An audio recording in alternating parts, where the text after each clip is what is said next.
Hi everyone, my name is Allison, and today I'll be doing my SLAM 2020 presentation on the effects of art participation on mood. I've chosen this topic because I'm interested in the efficacy of art therapy as a treatment when compared to other more traditional therapies. I'm also interested in seeing if art can have an effect on mood, so essentially if it can help people feel better.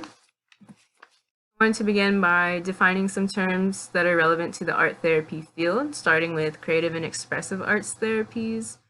Creative and expressive arts therapies are process-based, using a group approach. Typically, the art product is not the focus, but the process where personal growth and skill acquisition can take place.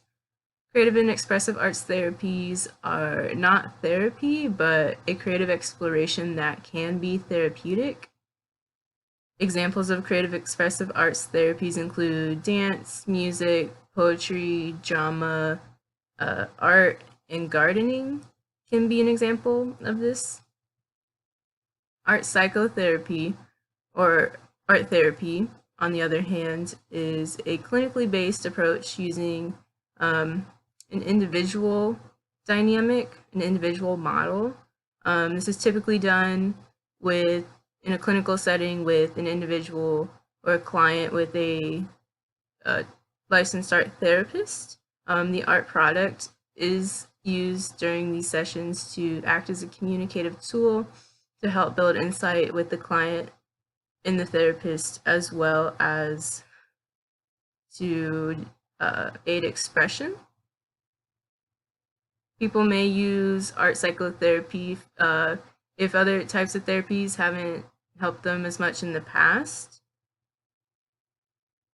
I want to explain the group art therapy model, which is process-based. This is typically used within the creative and expressive arts therapies dynamic, which for our purposes today are what we will be using. So the group art therapy model is process-based, and it focuses mostly on building social skills, relational abilities, and interpersonal skills, such as a sense of accomplishment or an increase in personal self-worth. The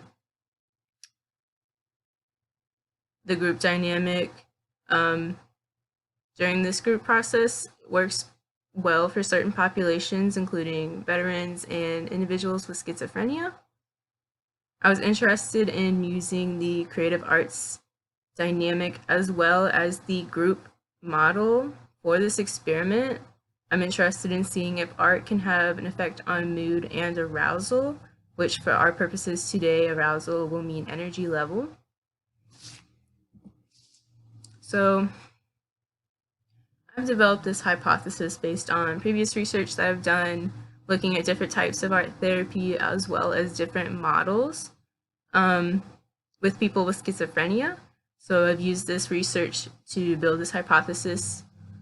I've predicted that participating in an art group would have a more positive effect on mood and arousal than a talking group. So what this means is that I'm predicting that art will have a direct influence on one's mood. That's my goal for this study. So for my methods, I recruited participants from other psychology classes with an extra credit incentive given by the professor. I had 12 participants, with 4 being male and 8 being female. All were aged 18 to 24 because I was interested in the college demographic. For my procedure, I had 2 groups. I had my art group and my control group. And both groups started by taking a survey prior to each group session. And then I implemented a series of non-therapeutic questions to control the focus of each group and keep it casual and not therapeutic for our study's purposes. And some of these questions included things like, how many siblings do you have, or what's one thing on your bucket list? I used these questions to help direct the art activity and to help direct the talking activity, which was a group discussion. And after each group's activities, I gave them again the mood and arousal survey to fill out again, see if there had been a change in mood and arousal score. So my independent variable was the treatment condition, either art or control group. or art or talking. And the dependent variable was a change in mood and arousal score. So for my results, this graph shows a change in mood scores. So on this y-axis, we have the mean mood score, as well as on the x-axis, we have the before the session and then after the session score. This blue line represents the art group, while the red line represents the talking group. This graph shows that both groups actually experienced a significant change in mood before and after the group session, with a p-value of 0.006, which is less than 0.05, therefore it is statistically significant.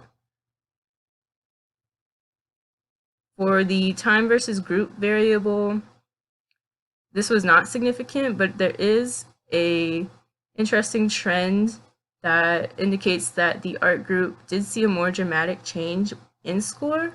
And given the small sample size, these trends are promising and suggest that a larger sample may see significant trends along this pattern.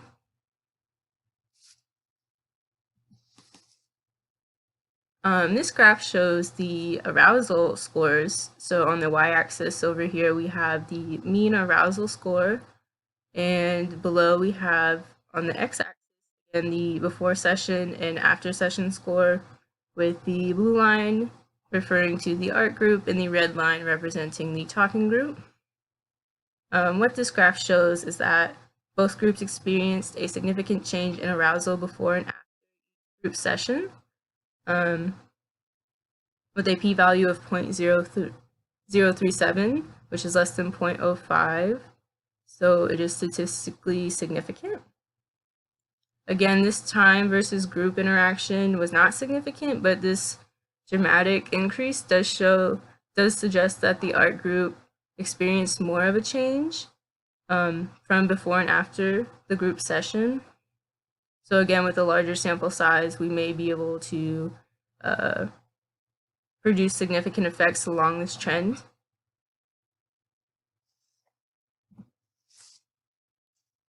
So mood and arousal was significant. A change in mood and arousal scores were significant for both groups.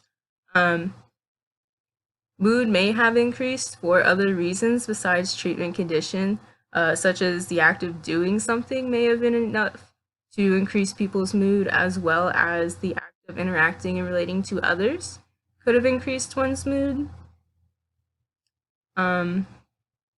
One takeaway from this is that art may still be beneficial for mood alleviation, because this data suggests that there was a positive trend for the art group, and that art is an activity that may be able to increase mood just because it is an activity.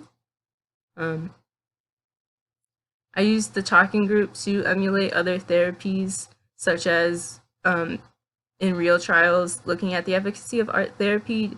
Traditionally, talk therapy is used as another condition, and so I thought using a talk group and art group would appropriately emulate those conditions for this study in a way that's non-therapeutic. But again, there was not enough evidence to support my hypothesis that art was the one thing having a direct effect on one's mood and arousal score.